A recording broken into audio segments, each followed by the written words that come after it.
قائد اعظم کا پورا نام محمد علی جناح تھا۔ محمد علی جناح 25 دسمبر 1876 کو پاکستان کے شہر کراچی میں پیدا ہوئے، جو اس وقت برطانوی ہندوستان کا حصہ تھا۔ آپ کا تعلق ایک تاجر خاندان سے تھا اور ابتدائی تعلیم کراچی کے ایک مقامی اسکول سے حاصل کی۔ آپ کی ابتدائی زندگی میں والد کی حمایت تھی اور یہ ایک خوشحال خاندان تھا۔ جناح نے اپنی تعلیم کا کچھ حصہ بمبئی میں مکمل کیا اور پھر برطانیہ چلے گئے، جہاں آپ نے لنکنز بار کی ڈگری حاصل کی۔ جناح کی سیاسی زندگی کا آغاز 1906 میں ہوا، جب آپ نے آل انڈیا مسلم لیگ اتحاد کی حمایت کی اور ہندوستان کی تمام عوام کے حقوق کے لیے کام کیا۔ آپ کا مقصد ہندوستان میں برطانوی راج کے خلاف ایک متحد تحریک چلانا تھا۔ آپ نے ہندوستان کے مسلمانوں کے حقوق کی حمایت کی اور اس کے دوران آپ کو عوام کی پذیرائی بھی حاصل ہوئی۔ جناح نے 1913 میں آل انڈیا مسلم لیگ میں شمولیت اختیار کی اور مسلم کمیونٹی کے حقوق کے لیے لڑنے کا عہد کیا۔ ابتدا میں وہ کانگریس اور مسلم لیگ کے درمیان ایک توازن قائم کرنے کی کوشش کرتے رہے۔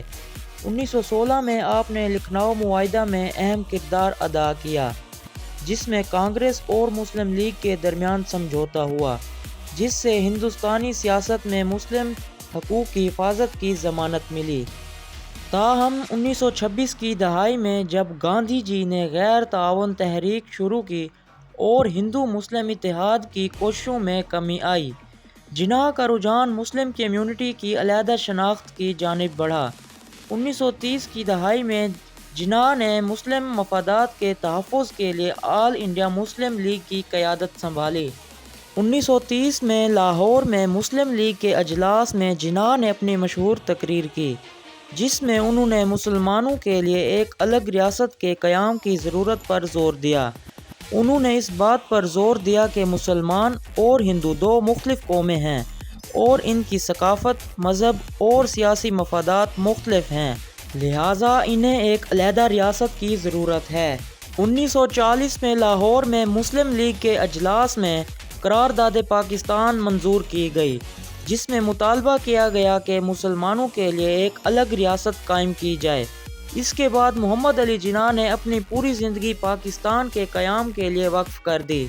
جناح کی قیادت میں مسلم لیگ نے 1947 میں پاکستان کے قیام کا مطالبہ کیا اور برطانوی حکومت نے ہندوستان کو تقسیم کرنے کا فیصلہ کیا۔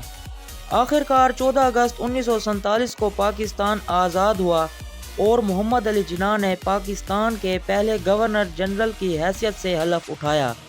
اس دن کو پاکستان کے قیام کا دن سمجھا جاتا ہے۔ پاکستان کے قیام کے صرف ایک سال بعد جناح کی صحت خراب ہونا شروع ہو گئی۔ وہ مسلسل بیماری کا شکار رہنے لگے اور 11 ستمبر 1948 کو وفات پا گئے۔ جناح کی وفات کے وقت پاکستان ایک نیا ملک تھا اور اس کے مستقبل کے لیے ایک مضبوط قیادت کی ضرورت تھی۔ محمد علی جناح کا سیاسی ورثہ آج بھی پاکستان میں زندہ ہے۔ انہیں قائد اعظم یعنی عظیم رہنما کے لقب سے یاد کیا جاتا ہے۔ قائد اعظم کی زندگی ایک مثال ہے کہ کس طرح ایک شخص نے اپنے عزم اور قیادت سے ایک نئی قوم کی بنیاد رکھی۔ آج بھی پاکستانی عوام ان کی خدمات کو خراج تحسین پیش کرتے ہیں اور ان کے اصولوں پر چلنے کی کوشش کرتے ہیں۔